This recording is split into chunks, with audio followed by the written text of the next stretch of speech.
मुत्तहिदा अरब इमारात ने shopping malls और दफ्तरी टावर्स में नमाज के लिए मखसूस हॉल दोबारा खोले जा रहे हैं। अरब न्यूज़ के मुताबिक इमारात की रियासतों में पीर 20 जुलाई से नमाजियों के लिए शॉपिंग मॉल्स और दीगर दफ्तरी टावर्स के हॉल और मखसूस कमरे दोबारा खोल दिए जाएंगे।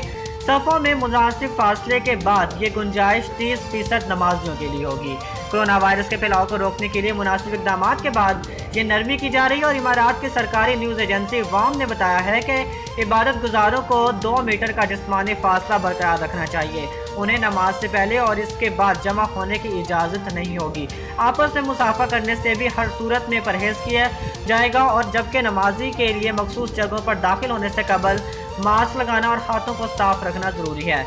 वाम के मुताबिक इस्लामी अथॉरिटी बराए इस्लामी अमूर और national emergency crisis and disaster management authority के हवाले से किया गया है कि मस्जिद के अंदर मौजूद अफराद अगर कुरान की तिलावत करना चाहें तो मुकम्मल SOPs का ख्याल रखते हुए स्मार्टफोन समेत दीगर ज़ाती इलेक्ट्रॉनिक आलात इस्तेमाल करें।